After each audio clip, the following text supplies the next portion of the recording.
Hey guys, time to get in on the action for the biggest moments in basketball with Prize Picks, America's #1 fantasy sports app. Just select 2 or more players, pick more or less on their projections, place your entry, and win up to 100 times your money. Right now, Prize Picks will match your first deposit of up to $100. Just download the Prize Picks app and use the code GET100. That's code GET100 on Prize Picks for a first deposit match of up to $100. Prize Picks. Pick more. Pick less. It's that easy.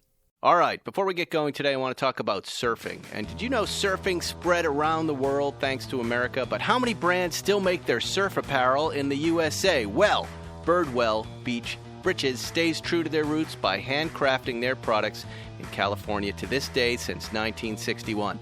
In 1961, surf mom Carrie Birdwell Mann transformed her small Southern California home into a sewing room and store, launching Birdwell and creating one of California's first surf shops. Birdwell Beach Britches look as good today as they did when surfers first started wearing them in 1961, maybe better. Outside Magazine calls them the 501s of the beach. I would totally agree with that.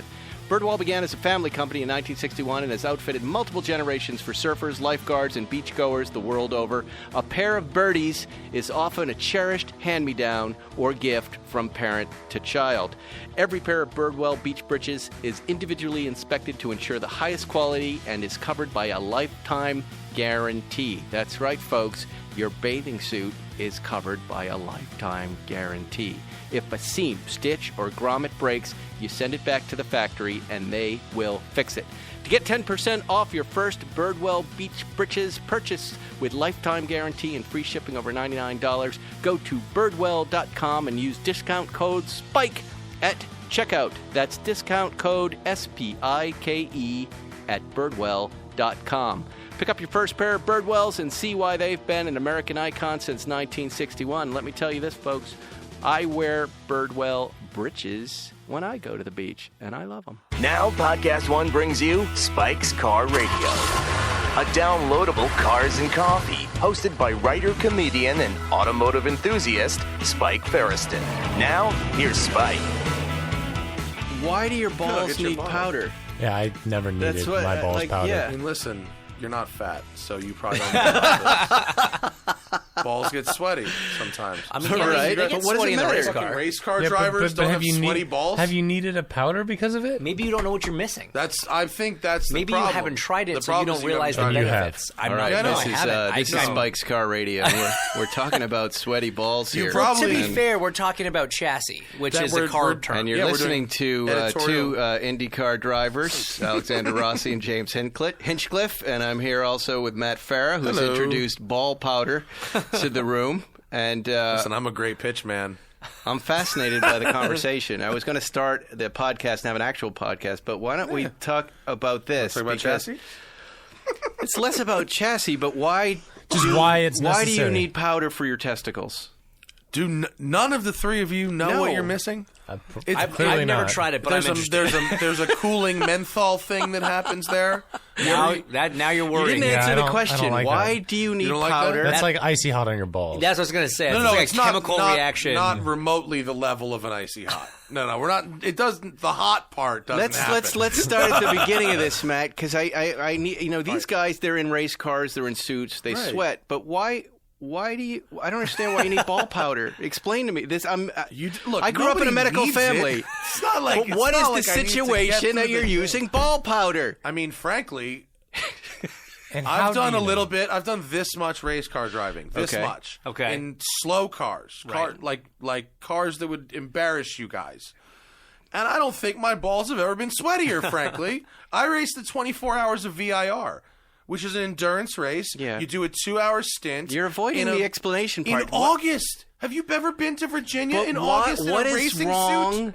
Why can't you just your balls be sweaty? You didn't have well, sweaty they can, balls. or they could not. No, and so what? So you why can't your hair look crappy, and why can't you wear a Casio watch? He's saying, why do you wear cologne? I'm asking a question, like, at what point do you put the powder on, and what does it do for you? I think the question is that no, guys, what drives you to go into CVS and ask for ball powder? No. Back this up, okay? Because I'm trying to defend the listeners here, Matt. I want you to answer the question. Don't make me look crazy. I'm not making you look crazy. I'm genuinely. This reminds me of Howard Stern when he was using the baby wipes, and he was like, "This is why I do this. I started using them when I had kids, and now it's easier. I find it better than toilet paper." I can see that perspective. What? And I'm asking you because I don't know. Yeah. What does ball powder do for you? It keeps you a little drier down there. Okay, so it absorbs the sweat. It absorbs it. There's a minty thing that happens. You can picture there's a minty. Is that a smell or a taste? It's not a strong.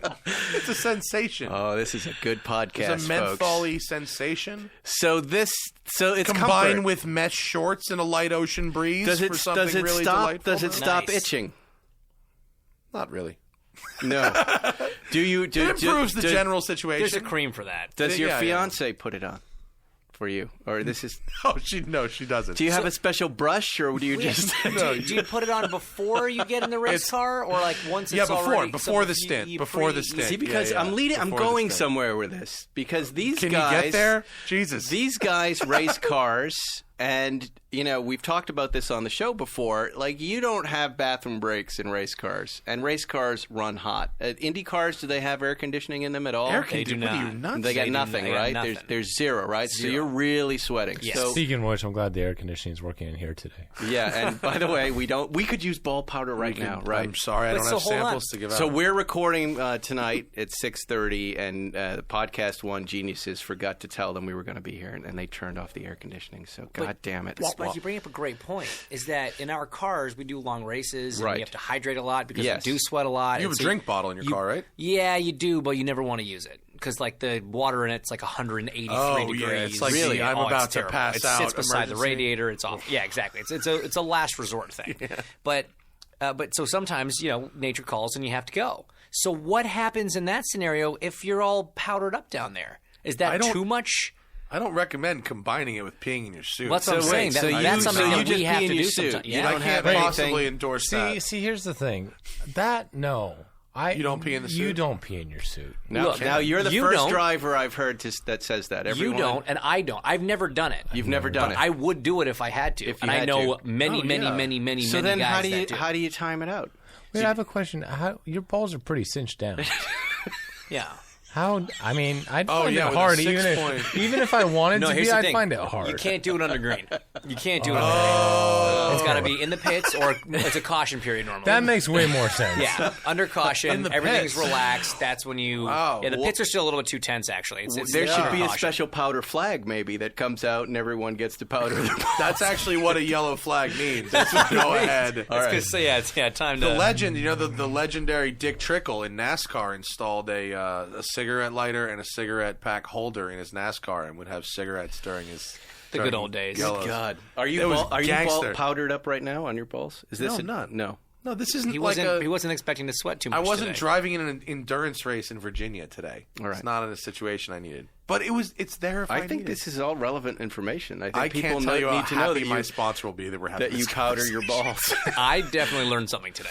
I'm going to try. By the way, honestly, try. Let's get you guys a sponsorship Get us deal. a free sample. I can get you a winglet, at least. Why don't we do? Perfect. These guys are in town for the Long Beach Grand Prix. I'm stoked. It's going to be cool. Why don't you get them some before this weekend? Get us some chassis because I don't have an exclusive on my balls. I'm going to go through the fucking pits. Your balls are an open category.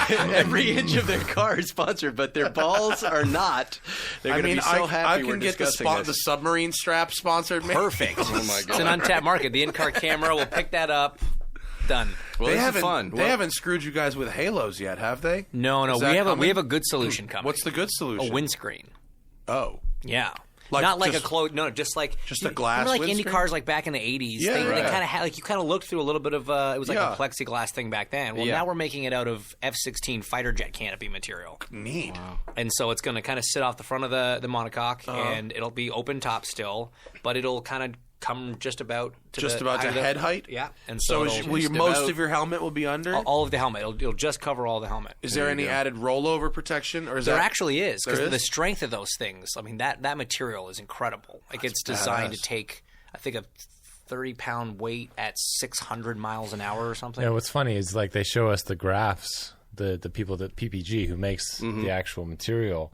They show it to us, and their scale is so far removed from cars because it's all jet scale. It's jet scale, so it's like it'll jets definitely fall out be of able the to handle sky it. at our speeds. Well, you know what I mean? You said 30 pounds at 600 miles an hour. That's a bird strike. It's meant for a bird. It's meant for a bird strike at 600 miles an hour. Well, has anyone? I mean, I can't believe I'm saying this out loud to an IndyCar driver. But has anyone sent one into a chain link fence at 200 miles an hour? Yes. And how'd that come out? How'd that work out? With the canopy? Yeah. No, we don't have the canopies yet. No, but with that glass. In testing. No, yeah. Testing? We don't have that yet. Right. We haven't. I'm not going to be able to ask a question today. Matt's just going to keep talking there. Go ahead, Spike. You jump in. Go ahead. I want to conduct an interview here Long if Beach. I can. Yeah, sorry. I know. I love it when you come, but please shut the fuck up. All right, thank you very much. Gentlemen, thank you for coming in and chatting with us. I wanted to talk about Long Beach Grand Prix and where we're at. Now, I think this show's probably going to air after that, but how many races in are we at this point? So we are 2 in. Long Beach will be the 3rd for the season, for the 2018 season. Yeah, and how do you guys feel so far? You know, we had Graham Rahal in here a few weeks back. Sorry about that. What does that mean? Why would you say that? No, he's a great guy. He's not. These guys, he's not dull at all. John and I wanted to pitch a show with all of these Indy drivers about. You guys are all kind of located in Indianapolis, right? When you're not racing, and I was over at their podcast last week or 2 days ago, yesterday, right? Yesterday. As a matter of fact, let me tell you what these guys have going on. Okay, I know where this is show going. up at this cute little Airbnb that looks exactly like any LA house that you would imagine, like. Beautiful, modern, contemporary home with orange seats in the background. Sounds right. Kind of hip thing. They got this podcast going on, which is called Off Track, and you can catch that wherever podcasts are available. Or Castbox.fm. Okay, wherever it is, and we'll get to that in a second. Castbox.fm. There are these 3 very beautiful women in bikinis in the back eating like chips and cookies and and drinks and Sister, cousin. No. Yeah, and, it's okay to talk. These must be girlfriends or wives. Here's what was striking about it to me, because I didn't think these guys have quite the life going on. This seemed like the 60s and 70s racing driver life that I didn't think existed anymore. And yesterday it was pointed out to me that it's still going on. I think it exists. Who said it doesn't exist? Well, I mean, in the 60s and 70s, it was maybe a little more intense than what you experienced. Yeah, you can't drink at the track anymore. Well, exactly. You can't have your smokes in the car with you, and I'm pretty sure James Hunt did like a fair amount of cocaine while driving race cars. Definitely. Yeah, there was no booze or cigarettes, but I'm just saying the whole vibe. These guys have quite the life going on, Matt. I'm not mad at it. Revelations on this show. No, I'm not. Racing drivers surrounded by pretty girls in bikinis while recording their off-track podcasts. I don't think people know about that too. I know you're me. being sarcastic, but people don't know about this. And first of all, I just want to say I'm very proud of you boys. I'm very proud of what you're doing. I hope my young boys, grow up to be guys like you. It seems like an excellent life that you've carved out for yourself there. Yeah, we're pretty fortunate. We're very fortunate. It has its perks, definitely. And who are these it's a lot of work, though. It's not all... Who were these girls? Were these girlfriends or wives? These were both. No, I'm kidding. No. So it was girlfriends and a friend. Yeah, it was Alex's girlfriend Kelly, my girlfriend Becky, and then a good friend of ours, Marissa. It's an excellent little scene, and they have this podcast thing set up with air conditioning, like Podcast One, which has 200 podcasts here. It's one of the biggest podcast networks in the world. No air conditioning. It's really not that bad. Look at me. I'm fucking... It's really not that bad in here. I am sweating right now. Put the coffee down. I can't. I'm so tired. Put the chassis it's been on. a horrible day. Give me I need ball powder. Can you put it on your forehead? Does it work? You guys are doing this. You're doing this podcast. What the fuck is that? What's going on here? Help me understand what's going on. What is a podcast? I don't know what a podcast is. I know what a podcast is. What? But you guys, Indy's up to something bigger, What? right? Because No. I'm seeing you guys on CBS. I'm seeing you on Dancing with the Stars. I'm seeing you on The Bachelor. And now there's a podcast with girls with bikinis going on. What's the plan? What am I missing? What is the mission here? What is going on? We're trying to make IndyCar great again. Okay. And what that boils down to is there was a big shift that happened, 15 years ago? Mid-90s. In the kart IRL split. And what happened was at that time, kart championship auto racing teams was arguably an even more successful open wheel racing championship than Formula One. It was by far the most successful and powerful racing championship in the United States, far bigger and better than NASCAR. But there was a split that happened with egos and money and power plays, and teams went to their separate series. There was the Indy Racing League and then what became Champ Car, and it really just divided a fan base. Well, the merge happened again 2008. in 2008, and since 2008, we have been trying to claw our way out of a hole that was dug. And it's kind of our responsibilities as the ambassadors for the sport to try and help with that and raise brand awareness and to try and restore it to what it was. And this leads you to Dancing with the Stars. I was going to say, this leads us to a podcast filmed in an Airbnb in California with girls in bikinis. No, I don't know. I really enjoyed the podcast. I thought it was a lot of fun, but it seemed more entertainment oriented, which is not what I expected it to be. And I had a very good time on it. Well, it's off track, we're happy to hear that. Well, and that's just But it. off track is different than what I mean. It could lead you either way. Right. It could lead you to here's what happened in the race, and it could lead you to here's what happened. No, but we were night. having this fun conversation about, and you guys could ask Matt the question about Saturday Night Live cast members. Like pick the male cast member, female cast member that could beat the crap out of any other Saturday Night Live cast members, and you can pick anyone. From any Who would era of the win show. in a fight? In a male battle royale. and a female. We know the answer. We have the answer. But They were let's actually see how both you can do. guessed by Spike. Chris Farley on a speedball. Oh, Chris Farley. Nobody's stopping No, Chris Farley on a speedball. No, No, I he think he stops himself. I think that's Eventually the, he that's would the drop problem. dead, Yeah. but until then, watch out. horrible, Matt, that you would say. And That's very insensitive. Melissa McCarthy is a beast. And by the way, Chris Farley, he was a very sweet guy. He's not a fighter. He was a lover. He Yeah, would not that's fight. well, But how about this? he had You to ready? fight. Okay. Joe Piscopo. Yeah. Oh, yeah. Muscle Joe. He'd pull out a gun. He's he would be armed. he's jacked up and he's angry. Yeah. And I think his biggest competition was Bill Murray. It was Bill Murray or Belushi. It was Bill Murray.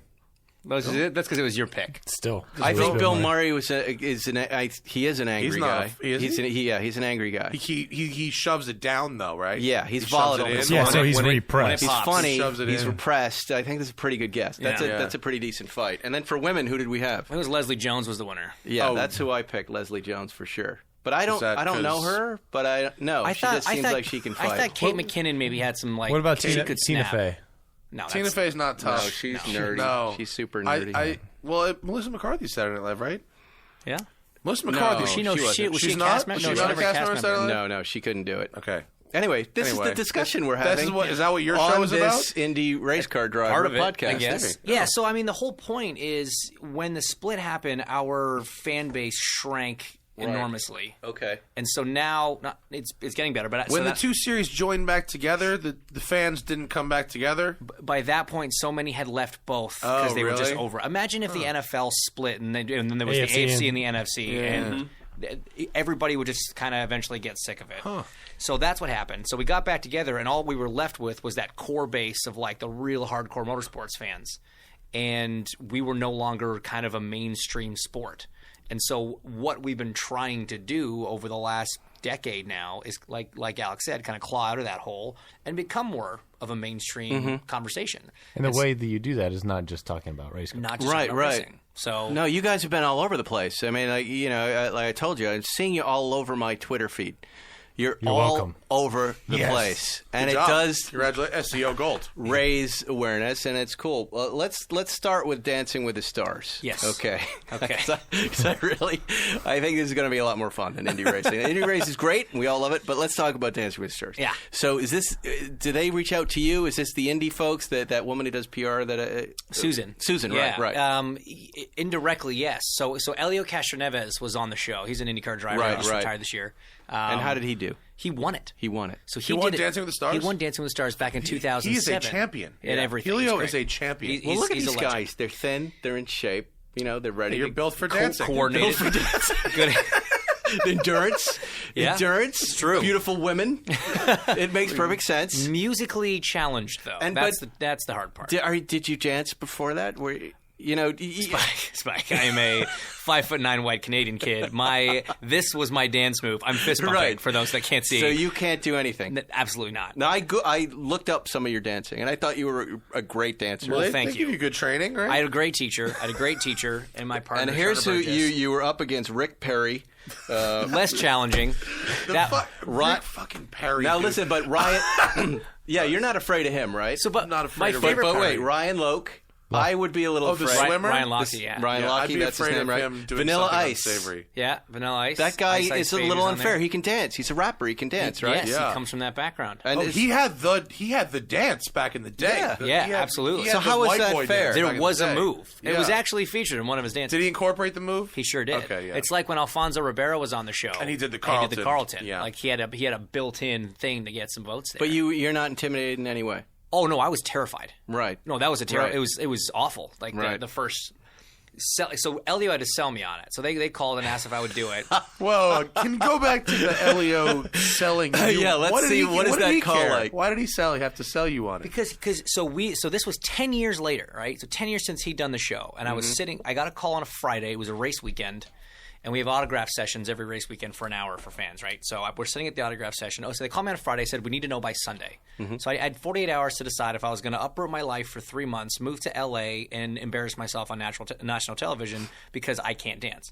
And so I sat with Elio, and I'm like, man, I don't know if should I do this or should I not? He goes, dude, it's going to be great for the sport. It's going to be great for you. You're going to have a blast. It's a lot of work, but hey, people love it. So many people see it. He goes, people still come up to me today and say, I loved you on Dancing with the Stars. Now, 5 minutes later, a little old lady comes through the autograph line. I loved you on Dancing with the Stars. And he just points to her. He's like, the case in point. So he sold me on it. So I agreed to do it. But I was absolutely terrified at the prospect. Now you have a girlfriend at the IndyCar time. hired that old lady. Yes. You do. And what does she think? So my girlfriend's an actress. So like she understands like that world, the showbiz world. Right. She knows what's like being on set with somebody and this, that, and the other. She didn't think I could dance, so she's like, She didn't? Go for it. You'll be out in a week. Yeah. Really? No, I'm- You'll be home because in time for supper. Wouldn't she be excited for you to She was learn very how to excited. dance? Well, so here's the thing. Okay. Because I sensed something. Let me press on here. I watched the clip and they cut to her and she seemed a little jealous. You're dancing with this beautiful woman, and she was trying to smile, but she was. So it looked like she was like, "You're dancing with my guy," and everybody's applauding for you. So here's the problem, right? Yeah. It looks like if you watch the videos, you could argue that it looks like I might be able to dance, right? I thought you danced very well. Well, thank you. But here's the problem. To do that, here's the thing. If music comes on and someone says, "Oh, you can dance," go for it. No. You give me 90 seconds of a song. Yeah. You give me 8 hours a day for 6 weeks and a professional dancer choreographer to drag me through the routine. Yeah, I could do that for 90 seconds. You could so memorize. could you. But couldn't like do it. just put on music and do something. You can't do the Absolutely next not. 90 seconds Right. of that song. Exactly right. So I think the problem for Becky was like she's like seeing me do all these great dances, knowing full well he'll never be able to do that with me. Right, He right. can't do that anymore. Zero. You know? Zero. I know, but then all the women in America fall in love with you, and again, All the 55 to 75-year-old women in they America do. fall in love with you. Yes. Right, and there you go. I got a and very how far different did you thing. get? You got very close, right? Yeah, I came second. You came in second. Yeah, so there Elio you go. likes to remind me that he won, and I. And we were talking about this on their podcast. He took some of that money that he won, and he bought I bought a car. He bought a car. Bought my Nice first, Yeah, I bought a Mercedes AMG GTS. Oh, those are great. That's Yeah. a nice car. Yeah. Couple of colors. Good choice. It's like the pearl white, red yeah. and black interior. Man of Beautiful taste. car. That's an excellent car. That's Had a great Canadian week color with one of choice, those. by the way. I think. White over, yeah, white white and with white. red and black inside. Red But and we're white. going to give it to him. It's Canadian. I was going to ask, are you guys impressed by street cars ever? No. Yeah, that's no is usually what I get from race car drivers. Are you impressed by street cars ever, James? For different reasons. Like what? Build quality or something like that? Yeah. Like so, our IndyCar, like we're never going to drive anything else that's got performance even remotely close to Right. that, right? So from a performance perspective, you're like, yeah, this is good for a street car, but it's not like a wowing factor. But when you get a car that performs very well for a street car, but still has great build quality, great ride quality, not the most comfortable car to drive in IndyCar, if I'm totally honest with you. Yeah. Fast, not very comfy. So cup holders, heated seats, XM radio, and still a badass performance car. That's nice to me. I appreciate that. But is the idea like, here, me and Spike on Sundays, we go up in the mountains, we drive our sports cars around, we pretend and whatever. But so do you guys get in a sports car and go for a drive, or is there just They're kind of like you just totally desensitized? They're kind of like Brian Vickers. Vickers. Remember when we were talking to Vickers and Brian Vickers is a dream, maniac. I don't his know dream car was the Tesla, the Model Yeah. S, as quiet as possible, and air conditioning was a premium for him. That's what he wanted. He said, "I want air conditioning." Well, let me in my car. put it to you this way. So, like, unlike James, didn't win or finish second in a massive reality TV show. So You I finished didn't. fourth in one. I didn't have Now a. hold on. You were in one, The Yes, Amazing yes, Race, and I but do want to get to it that. It didn't pay. It doesn't pay you. Well, Amazing not like Race. Dancing with the Not Stars. like Dancing with the So, Stars. so the car that I bought because I wanted to also buy a car is literally just the biggest comfortable thing you can buy. It's just Right. bought an Audi S8. Oh, there you go. there you go. That's a Right. good That's a choice. great- Yeah, Great. Yeah. right. So it's not. I'm not looking for performance. Like, yeah, it'll go quick if I want it to. No, But yeah. What But- colors did you get? Gray on gray on gray. Very Very American, Audi. Very Very American. German. Yeah. There you go. The difference between the There will be Canadian no color in this and the car. American. So wait, on the- S8's lovely though. Yeah, it's That's a beautiful great car. And I love the fact that it has 600 horsepower and massages you. Yeah. it Yeah. just does that. Heated seats. Yeah. It's the new one? It's a 16, but then I took it to Graham Rahal Performance actually. Oh, did you? In Him and I- Brownsburg, Indiana. In Brownsburg, Indiana, and him and I did some work to it. That motor's there you got go. some extra little room in it. Oh, it's got all the room filled. Yeah. Oh, does it? Oh, absolutely. Is it making like 700? Like 750? 885. Yeah. Oh, really? Yeah. Oh, lovely. So Amazing Race. I want to talk about Amazing Race. Okay. You were just on this last year, right? I ended in October. Yes. And you were on with Connor Daly. Connor Daly. Oh, boy. There you go. Are you friends with Connor? Or do you became friends with him? Anymore? I am friends with him, maybe a little bit less afterwards. Right. Yeah. And what was the experience like? Did you like doing a show like that? How long does it take to shoot that series? So it was 5 weeks. 5 weeks. I did enjoy it because it's competition. Mm-hmm. But it was weird how it worked out because like all of the stars aligned for me to be able to completely fall off the radar for 5 weeks, which in our sport really isn't a Yeah. thing. To not be able to do sponsor appearances and not tell the sponsor why, and having to kind of lie to people about, I'm going backpacking through Europe type of thing.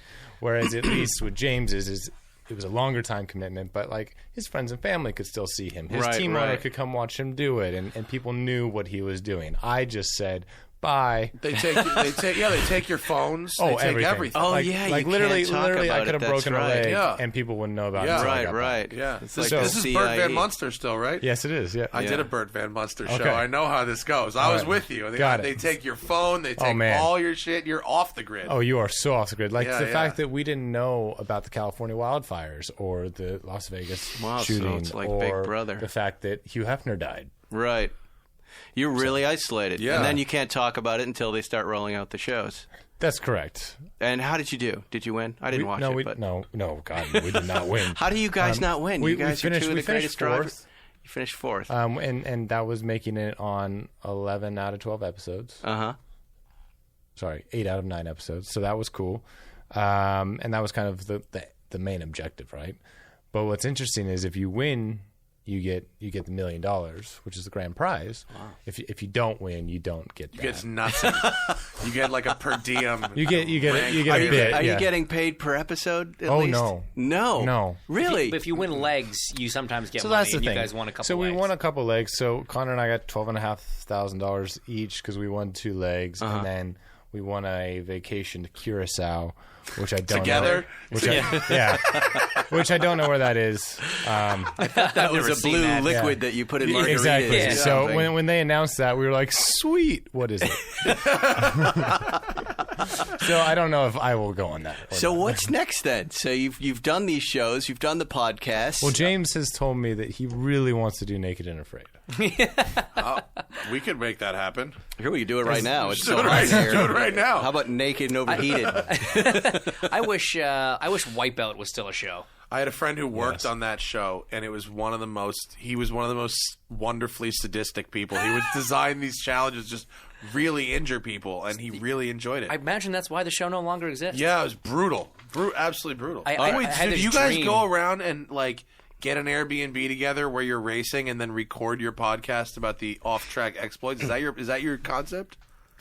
Kind of. But awesome. But we also, like, for 85% of the races, take our buses. And so we record them in the buses at the with track. like our motorhomes there. So Right. we do it Bus there. life. Bus life. There you Hashtag go. bus life. Who's got the better RV? James did. I haven't seen your new one. Your new one's short. It's but it's short. nice. It's nice. It's new, so it's nice inside. Yeah. But it's a little smaller. His is nicer. Mine's bigger. What's, like, the dopest wow feature I need in to your take a RV? break, fellas. Hold those thoughts. Holding. Shut the fuck up, Matt Farah, and we'll be right back with more Spike's Car Radio. Do you know who Kimball Musk is? Well, you probably recognize the last name. That's Elon's brother, and he's just announced he's giving away his personal and fully customized Model 3 Tesla for charity. By partnering with Omaze, the online fundraising platform, one lucky person is going to win the 6th Model 3 Tesla ever made, courtesy of Mr. Musk.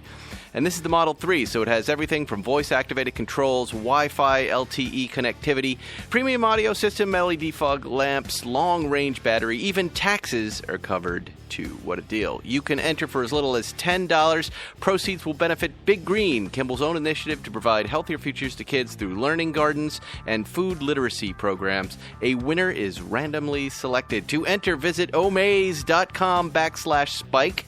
That's my name. That's omaze.com/spike. Omaze is a really great find. Check out their other experiences while you're there. They've got one with William Shatner, Arnold Schwarzenegger, and more. Don't forget to use the promo code SPIKE to double your chances of winning on any of these. And rest easy knowing that even if you aren't the lucky winner, it's all for a good cause. What's it like for you watching games of your son coaching? Agonizing. It's a family affair on Attack Each Day, the Harbaugh's podcast. You know, I didn't know there was actual work here. Recent guests include Rich Eisen, John Harbaugh, Judge Judy, and John Madden. I thought one of the greatest jobs in coaching in the NFL was Jim's first year with the 49ers. Exclusively on Podcast One Sportsnet. Get episodes every Tuesday on Podcast One and Apple Podcasts. Great time to be a Wolverine. Everybody's got a to-do list, dropping off dry cleaning, picking up some milk.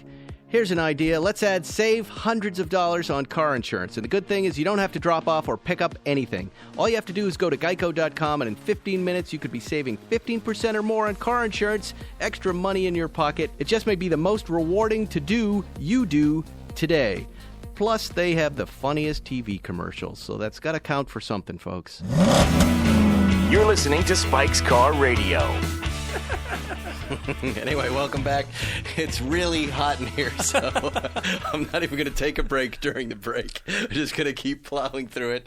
I'm here with Alexander Rossi and James Hinchcliffe, Indy drivers, and now fellow podcasters, gentlemen. So I want to talk about Long Beach Grand Prix, the challenges of this race. It's going to be after the race when we actually post this thing. But I did one of those ride-alongs with Mario Andretti, and it was, you know, any illusion that I could race a car like that on this track just melted away in that lap. It seemed impossible. It seemed like I was flying into a different dimension. But, tell me about the track. It didn't seem like it was even wide enough to pass anybody. You know, what are the challenges of this race, and what makes it fun?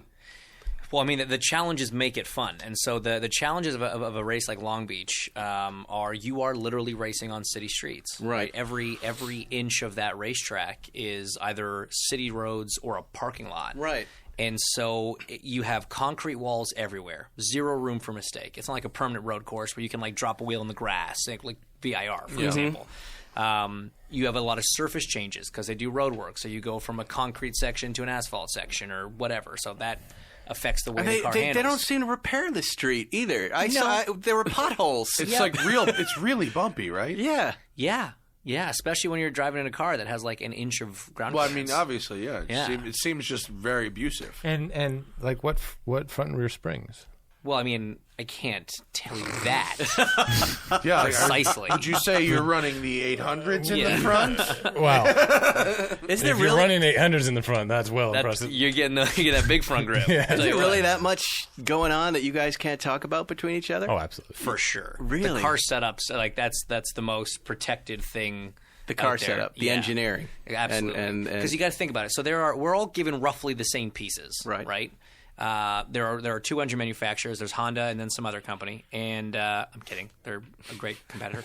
And Alex and I both drive for Honda. Go Honda. And You can buy your Honda Pilot at your local Honda dealership.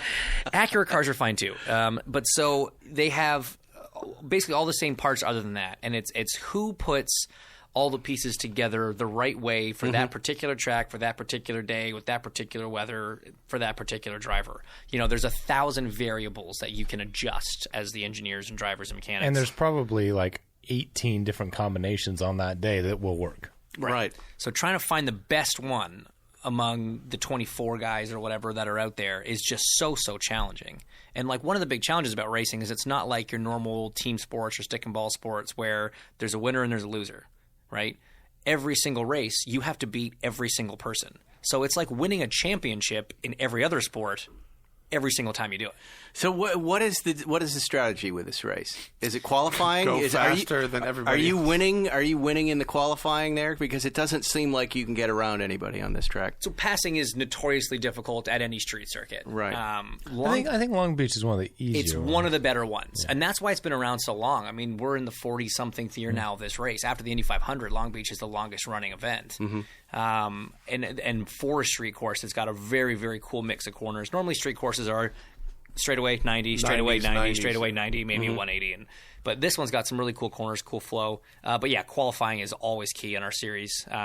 Strategy during the race can make a bad Saturday into a good Sunday. But if you're starting up front, you got more options, and it's always better to start up there. Is it a fun circuit to drive? Oh, it's a blast. It's one of my favorites of all time. Yeah? Honestly, yeah. Why is that? Just kind of what James said. I mean, there's a rhythm to it. A lot of the street courses are Mickey Mouse, and they're so low grip or so bumpy that it's just not enjoyable. Whereas Long Beach it's street coursey and visceral and raw enough, but then it's also fun. Yeah. And it's just such a beautiful place as well. I mean, you don't really see it, but you do a little bit when you're approaching like the 2-3 complex and you're going around a fountain. And you're like trying to the fountain's good. That's and you're trying to get on like the landscaping and hit the flowers. That's nice. That's like, oh, I'm here with some roses while I'm driving my race car. Like about Monaco, it's like, can you go around the pool? Yeah, exactly. And then between 6 and 8, there's like legitimate elevation. Yeah. Which, I mean, a lot of road courses they build these days don't even have that. They're also sterile. But this one has that kind of character. And here's the funny thing. So in 2016, it was my first time actually racing at Long Beach, and I only raced at street tracks in Europe at this point. And during the race on Sunday, going into turn, is it 8 before you go down the back straight? Yeah. So going into turn 8, you're going through kind of the shopping area, the shopping mall. There's like a P.F. Chang's and, and Applebee's and all this stuff. Little Irish pub, movie theater. And so like on the right, a Crate and Barrel. So on the right at the apex of turn 8, there's like this restaurant, and people are outdoors and they have their drinks and food or whatever. Like from half of the race to the end, all you smelled was weed. Oh, yeah. Really? It was crazy. Welcome to California. Yeah, right? Yeah. That shit was legal, son. Yeah. That was coming from California Pizza Kitchen. Yeah. It's actually amazing. on that last corner before the droop downhill, there's a great dueling piano bar, which I highly recommend going to. It's like one of those, the two piano deals. Contrast your fans for us with the NASCAR fans. Like, is that the same group of people watching the race, or who are your fans? Who are the IndyCar fans? They're the same, but a little classier. Just a little classier. Just a touch classier. So they have tuxedos, or they have tuxedo T-shirts. Yeah, instead of wife beaters. They have motorized RVs instead of fifth wheels. They have Canadian tuxedo, so jeans and a denim shirt. I wish you could see more down at Long Beach. I've been down to the race a bunch of times, and it's hard to, unless you're in a box, and and I've been a guest of Indy many times, and it's awesome when you're up there and you can see the cars. It's hard to see the cars. You can hear them, but you don't get to see them. That is a street circuit trait in general. Right. There's a couple good watching spots, in turn 10, that's kind of a slower section, so you see the cars for a little longer. You can sit right outside the hairpin. So like the famous hairpin, the last corner on the track there, is the slowest corner that we do all year long. Mm-hmm. You have to run sometimes special steering racks and steering arms just to get these Special things angle, around yeah. it. Which one? So what we use is the... it is a challenge sometimes with sight lines and things like that, but the whole experience is awesome, and you can bounce around in different places throughout the day, so it's still pretty cool. Alex, you said you've done a few of the street circuits in Europe. Have you run like Monaco? Oh yeah, and 6 years. So what's that like? Just the scariest place imaginable, it seems. No, because it's at the end of the day, it's another racetrack. Like for us, when you're on a road course, you don't want to hit the grass. Like you exit to as much width of the track that you have, but you don't hit the grass.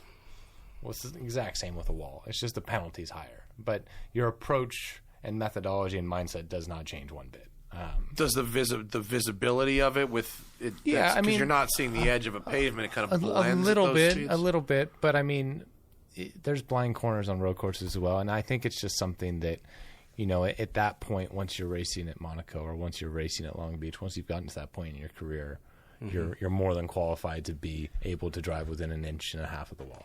It's a trust factor, right? Like once you know where it goes, whether the walls are there or not, you just have to trust that it's exactly how you remember it the last time you've gone through. Yeah. So the challenge on street circuits is if something does happen in front of you, you Someone don't have as much time barrier, to react to it.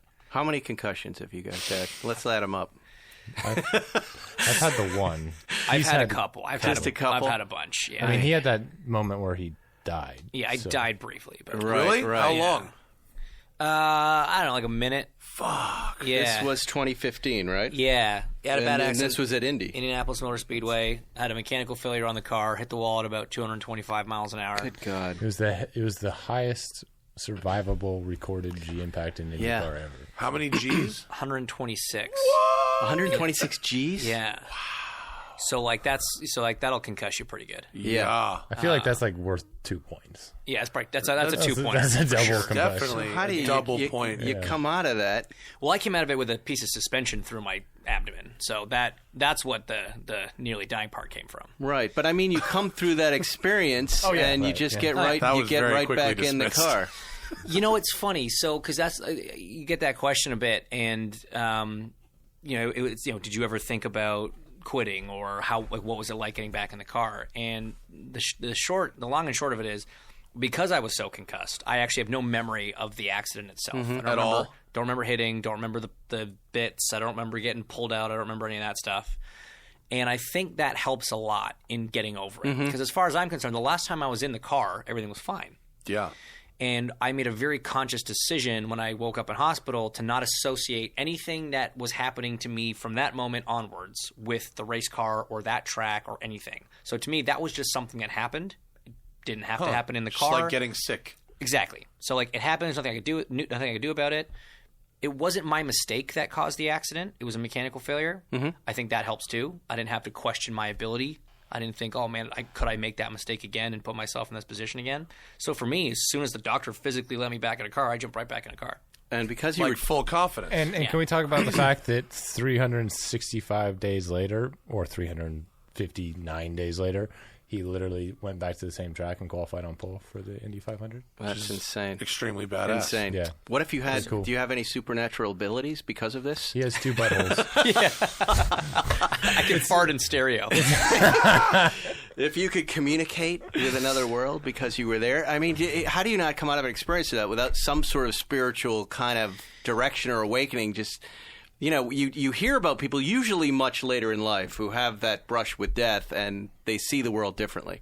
Do you have anything like that? I definitely look at certain things differently. Yeah, I mean, I didn't have like the see the light moment or anything like that. No, I just mean maybe you don't sweat the small stuff as much. That's exactly what it is. Yeah. Honestly, it's not only not sweating the small stuff; it's appreciating the small stuff. Right. There's so many things that you take for granted in a day, and little things. So I was bedridden for a while and couldn't really move very well for a couple months, and I'm a pretty independent guy. And pretty competitive guy, and it was a pretty active guy. It's hard to just sit around and let myself heal.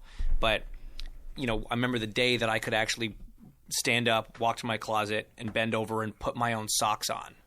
And it was if I couldn't do that for like 2.5 months. And the first day I did that, I like almost cried. Right. And it's just like there are little things that you do every day that you just don't even realize some people can't do. All right, you have earned your AMG GT. You cannot sell this car. I know you feel uncomfortable getting out of it, but the people listening, the people from your hometown are going to say, "God damn it!" You're self-conscious I want you. about driving the Yeah, he's self-conscious. in Indy.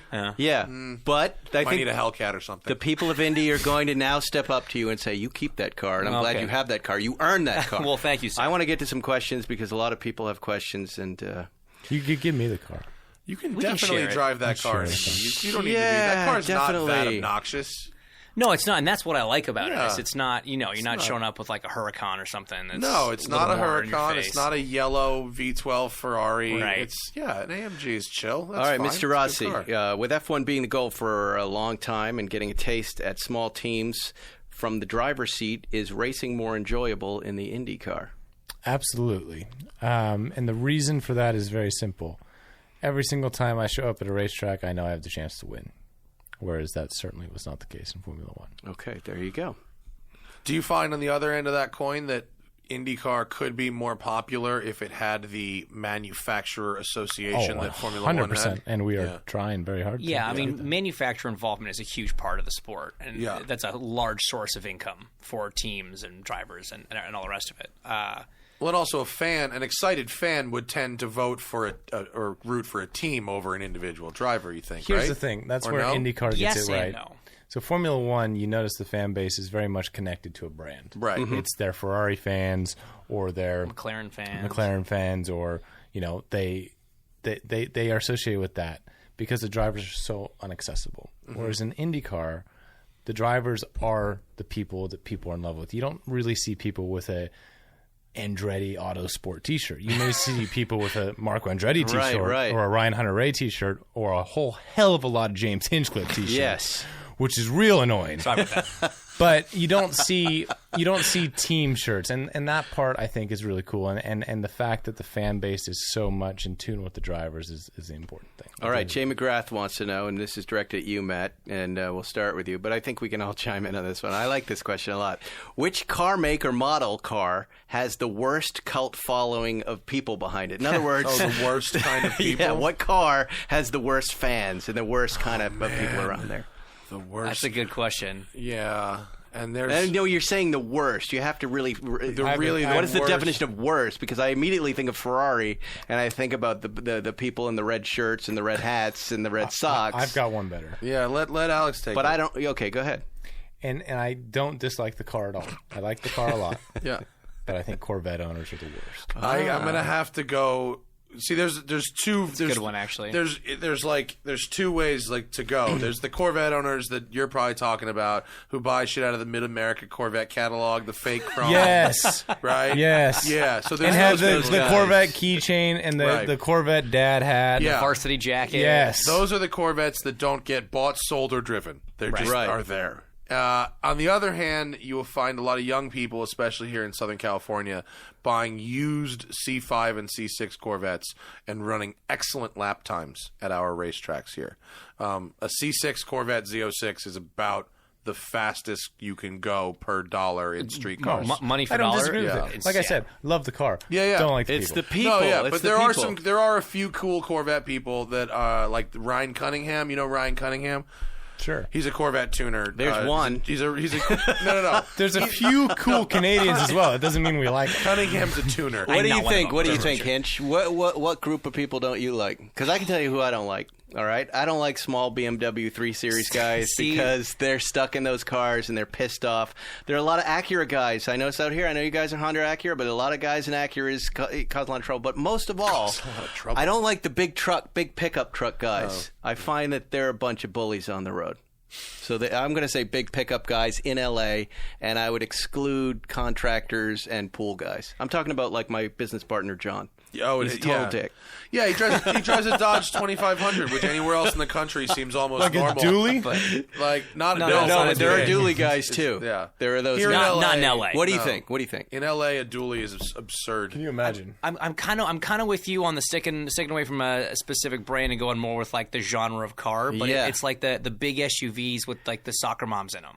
Yeah. Because like they're just, and I get it. They got a lot going on. There's kids screaming in the back, or they're late to pick up Timmy from soccer, or whatever it is. But like some of the driving that you see out of those people is shocking. LA is a really fun place to learn what kind. It's like ride a motorcycle around LA, and it's actually insane. It's pretty crazy stuff. I don't know why you do. We have a watch question, Matt, for you and I. $1,000 you guys budget. Watch guys? Yes. Mm-hmm. $1,000 budget for a casual dress or diver watch, but only $1,000. 100% Tag Heuer. Nope. Tag Heuer, yeah, and I would even say used Tag Heuer. Yeah, used Your Tag money Heuer. goes really far in a used Tag Heuer. We're big fans of Tag Heuer. Sponsored by Tag Heuer. I'm a Tag Heuer. What are you boy. wearing, Alex? What is that? I am wearing That's an RMO1. This is a Carrera. This was the one I actually got for winning the 500. No kidding. Is that really? They made 100 of these. Yeah. Cool. Must be Price nice. I just got the Siffert reissue. They're reissuing the Siffert Octavia.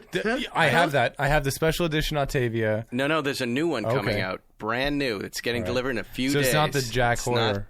No, it is not. But that's a beautiful watch. That is a beautiful watch. And Matt, I know that Jerry's getting one. I got him one. He's not going to want it, and I'm going to want it. He's not going to want it. And telling me it. he's going to want it no matter what. Fuck. But I told him I have you can't a buyer. Beat Seinfeld? No. I think he'll hoover up everything. It's still a galaxy.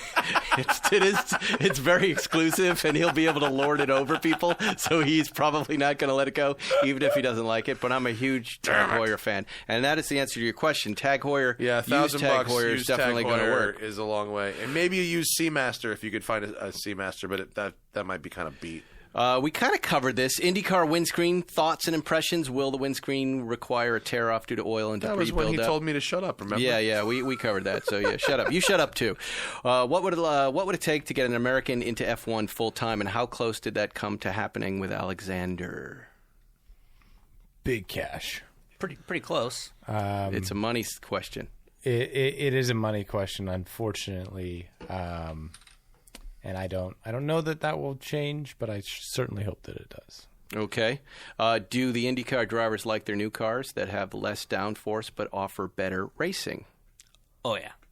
I mean, we're racers, so give us something that offers better racing. It's going to be better for us. It's going to be better for everybody watching. But does that less downforce mean a little instability? Oh, absolutely. The cars move around a ton more. So, like, we got a lot less downforce. We had a really interesting conversation about this at the first race in St. Pete. About the physicality of the cars. The last 2 years, the cars have been remarkably physical. The physical effort required to get an IndyCar around a lap of most of these tracks just went up exponentially as we just found more and more downforce piled on the car. With the reduction in downforce, we were all kind of laughing like, man, we've spent the last 2 years training for a level that we don't really have to operate at anymore. It's going to be so much. We're going to get to St. Pete overfit for these cars. It's going to be way easier than it was last year. Well, so here's the thing. When the car's glued to the road with all that downforce, very physical, high sustained G's, all the rest of it, but it feels like it's on rails because it doesn't move, right? Now, yeah, there's still several thousand pounds of downforce, right? We didn't take it all off. But they're just moving so much, you're constantly correcting, you're way more on edge. And holding your breath a lot. Basically saving your life a whole lot. Terrified, yeah. So it was exhausting. St. Pete was exhausting for that reason. And it's just... So you still get afraid? No, you don't get afraid. You just little you don't adrenaline burst. You're trying to win, and you don't want to crash. Right. So when you have a big moment, you hold your breath. But it's like I feel like the cardio demand is much higher. The actual pure strength demand has gone down. Yes. Yeah. All right, this question is for you, Matt. Oh, God. When showering with a bald head, do you use shampoo or just soap? Are you bald to save money on shampoo? And that's from Sean Gardner. He actually does it to put chassis on his head. Do you ever just found a way to call me a Jew without saying those three letters? Yeah, would you put chassis on your head? No. By the way, and I know we've talked a lot about chassis. I'm genuinely interested in this. I'll get all of you guys bottles. I'll have them sent to your pits. I want a pleasant experience for my testicles, and it sounds like you're giving me the reason to do that. And to answer the gentleman's question, I have he's just being an asshole. You don't have to answer that question. All in one. Okay. This guy, Alex, wants to know what Rossi and Hinch think of Matt's Fox body. Have you seen his car, his Mustang? Do you guys like Fox body Mustangs? He can give you a quick lowdown. No, you don't. Show me. Why would you? I don't know what that is. Cool. I like Mustangs. It's a Mustang from the 1980s, the square ones, the boxy ones. So already less yes than no. I haven't seen it yet, but I can't. That's extremely funny. How many miles? And while you're looking that up, Matt, how many miles are on your Lexus right now? 974,000. Wow. What? So I have a Lexus with 974,000 miles on it. Yeah, I'm trying to get it to 1 million. How many of those miles are yours? Why don't we give like them the car for a little while? Mine. You know, Matt. You bought an 800,000 mile car? I bought a Lexus with 897,000 miles on it. For how much? $1,200. That makes sense. Yeah. And then with the goal of putting so when you getting take it to 1 million. When you take it into a Lexus shop, are they just like, what the hell? Yeah. The dealers are, but Lexus corporate couldn't no, they don't care. What? They really don't. No, they don't care. They should be paying you they should, to just but get they that don't. thing over 1 million miles. They should, but they don't care. They say that's exactly what it's meant for. They're not impressed. Oh, please. Yeah, no, seriously. What do you have planned for the 1 million mile moment? So we noticed on a recent trip to the Middle East that over half the cars in Oman, the country of Oman, are old Lexuses. And my friend is working with Emirates, who is advertising a service they offer for which you can buy a business class ticket anywhere they fly, and they load the car on the plane with you. You can fly internationally with your car. And it only costs the same as another business class plane Yet they're ticket. charging me $125 for a 52-pound bag. Wow. Yes. Or you can do 10 G's for a car. So you're going to fly where with this car? Dubai. Okay. And road trip to Middle East in it, and then leave it in Oman with a goat herder. That's the plan? Here's my Fox body. I widened it, and it runs independent rear suspension, 295 square stance. It's bitching. Both 1.2 G's, not bad for an 88 Mustang. Okay, I like it better than I thought it was going to. Yeah. On Sport Cup 2s, no aero. That's impressive. Yeah, it's good. Fast car. Yeah. It's fun. I like it better than I thought it was going to. Most people do. Well played, sir. There you go. Well played. It's not an Indy car, but it's fun. Getting back to this plan with Dubai for this thing seems a little anticlimactic. What you're going to bring it there? What would be climactic? You're a master of kind of social media and things. It seems like you're going to have some big, splashy. I don't have the thing. That's my thing. The most anticlimactic part of this is that it's a 6-digit digital odometer that I know for a fact will come to a complete stop at 99999. Oh, it will? What if it goes to 0? Are you going to sell it? Doesn't. I know it doesn't. Because someone else has done it. It's been done. Yeah, it's been done. This is not the first Lexus to get to 1 million. It's just my Lexus to get to 1 million. So you drive it, you fly it to Oman, right? And just leave it? No, you don't just leave it. You go on adventures in the Middle East, and then you find someone in need of a Lexus. That's different. Continues. That's nice. And you give it to them. Yeah, I mean, what am I going to do? I'll trade it if I he has to now. Here you go, tribesman. A million miles. In a perfect world, I'd trade it for like a goat, that we then eat. Right. That's pretty much. So a buddy of ours actually bought a goat. And it was two goats, and it was actually pretty cheap to buy the goat until he got the bill to ship it back to America. Where did he buy it? Australia. He bought it from Australia. Evidently, shipping on 2 goats from Australia to the States, not cheap. No, I wouldn't be surprised. More than There's your Lexus. probably some quarantine involved as well. There was some paperwork that he was not willing to fill out. Do you have any fruits and vegetables? What's that? Neither a fruit nor a vegetable. Well, gentlemen, we've discussed a lot. We've discussed covered a lot of testicles. From we've ball discussed powder to goat herding. Near-death experiences. We fought. We feuded. We're sweating to death. So thank you so much for coming in. I wish you the best of luck this weekend, guys. Really, the race series is thrilling. If you get a chance to see an Indy race near you, I've heard rumors that they're going to be adding new tracks. Have they talked to you guys about that? Are they even?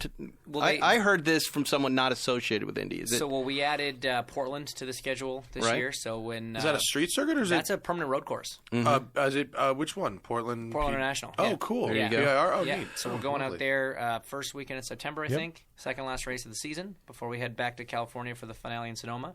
There's always talks of adding new tracks. And, I've been out to a few tracks where they were whispering in my ear about it. Yeah. And you guys are on NBC Sports this year, or is it NBC proper? It's it's a little bit of everything. We do some races on ABC, some on NBC, and NBC Sports. Yeah. And then great. For 2019, we're an all NBC property, 8 on network, and the rest on NBC Sports. There you go. Oh yeah. And Off Track, where do we find that?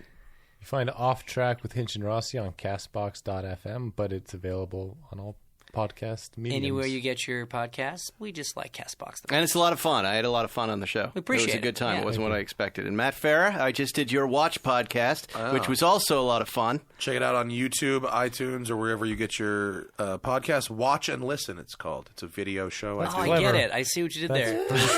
I'm good at naming things. I like it. Good at naming things. And the Crown and Caliber guys are on their way out. Yes. I'm doing a watch story with Crown and Caliber. Me too. What are you doing with yours? I don't know, but I have to race back from the ZR1 launch at Road Atlanta, which I'm very excited for. The new Corvette ZR1 should be good. Living the dream, my friend. Taking the kink flat at 160 is going to be my goal in a street car. I've never done that in a street car. Don't do it. The kink down to the chicane there. The kink down to 10A and 10B in Road Atlanta. I chickened out. I had a 700 horsepower Porsche Turbo, and I chickened out and took it at about 155, and I probably could have gone flat and crack 160, but I didn't have the balls. I'm going to fucking do it, and that's because you're gonna be covered in chassis, so they'll be covered in chassis. My balls will be cool, and free. If only you had that powder, you would have been so much faster. And I'm, of course, Spike First, and catch up with me on Instagram. That's where I have the most fun. We'll see you next week on Spike's Car Radio. Real quick before we go, here's some useful car tips you might not be aware of. A coffee filter and a little bit of olive oil can clean your interior. Removing excess weight from your car will improve gas mileage, and you can place your key fob to your chin to increase its range. That's pretty weird, right? Well, here's another tip you also might not know about. TrueCar also helps people get used cars. That's right. TrueCar isn't just for buying new cars. With their certified dealer network and nationwide inventory of nearly 1 million used cars, you'll enjoy real pricing on actual inventory and a simpler buying experience, whether you buy new or used. And with TrueCar, users can see what others paid so they know if they're getting a good deal before they're buying. They're also more likely to enjoy a faster buying experience by connecting with TrueCar certified dealers. When you're ready to buy a new or used car, check out TrueCar and enjoy a more confident car buying experience. Some features not available in all states. Thanks for listening to Spike's Car Radio. Download new episodes every Wednesday on the Podcast One app or subscribe now at Apple Podcasts or PodcastOne.com. Hey guys, time to get in on the action for the biggest moments in basketball with PrizePicks, America's #1 fantasy sports app. Just select 2 or more players. Pick more or less on their projections, place your entry, and win up to 100 times your money. Right now, PrizePicks will match your first deposit of up to $100. Just download the PrizePicks app and use the code GET100. That's code GET100 on PrizePicks for a first deposit match of up to $100. PrizePicks. Pick more. Pick less. It's that easy. Ever tried reading while jogging, cooking, or even juggling flaming torches? Yeah, it doesn't end well. But with audiobooks.com, you can conquer books without the circus act. Dive into over 450,000 titles, including more than 10,000 free ones. Get hooked on a bestseller, find your next obsession, or finally read that classic you've been avoiding since high school. And here's the inside scoop. Sign up today for a free 30-day trial and snag your first 3 audiobooks on the house. Sign up for your free trial at audiobooks.com/podcastfree today. That's audiobooks.com/podcastfree.